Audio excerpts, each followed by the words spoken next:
On this episode of Redlit, neighbor kept reporting me to the HOA for petty things. Opportunity knocked to pay her back and I took it. By way of an Ask Reddit post. You fuck with my pay, I'll put you out of business. While board tries to force me to remove my trampoline, I get them removed from the board instead. Neighbor kept reporting me to the HOA for petty things. Opportunity knocked to pay her back and I took it. I found out today that my revenge was complete, so I came here to share it. My neighbor, who we shall call Kirsty, would report us to our HOA for literally everything she didn't like. Trash can still on the street at 5 p.m. on trash day. Reported. Kids bike outside while kids are still playing. Reported. Didn't mow this weekend. Typically I do this Monday nights. Reported Monday morning. Dog barking at 2 in the afternoon as she and her dog walk on the path behind our house.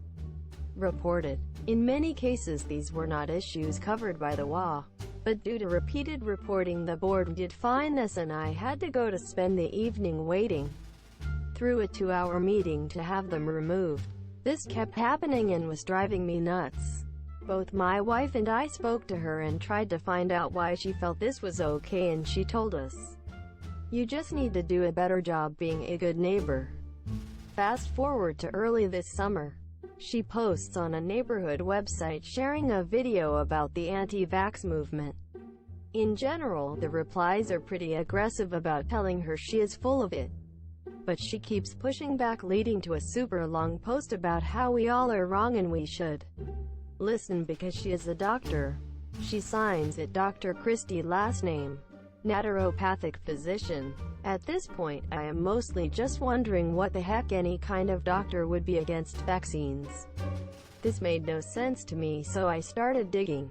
I did find that Christie was listed as a doctor on sites where you could find physicians. I dug more into what exactly a naturopathic physician was and found that in my state of Colorado, they are regulated and required to maintain a license to practice. I checked into it and found out the following. 1. Christie was not in the state database as a naturopathic physician. 2. The board who regulates it has an online reporting tool. At this point, I took all the information I had, grabbed screenshots and checked my timeline and reported her as claiming to be a naturopathic physician when she was not. I then followed that up with this post on the neighborhood website.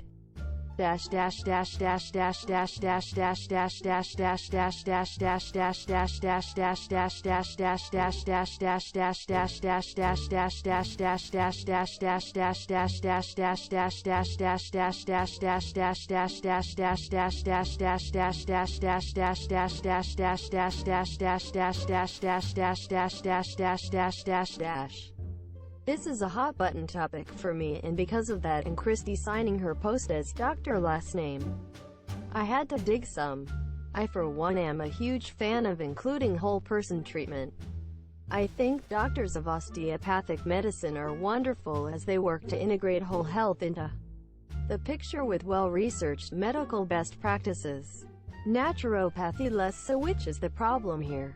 One researched article here. https://www.ncb.nlmasurna.gov PubMed 15,208,545 breaks down a lot of the issues quite well. It is almost 13 years old, but still quite good at explaining the valid concerns. I further checked as Colorado does regulate naturopathy and I could not find any Christie last name listed there. My thought was that it is entirely possible that she holds a license to practice in Colorado and my search wasn't working. But even just searching her first name or zip code or my town or Townerus provides no results. For Christie last name, there are 2 naturopathic doctors in Townerus. I used this search. https apps.colorado.gov/dora/licensing/lookup/license-lookup.aspx linked from this page. https www.colorado.gov/pacific/dora/naturopathy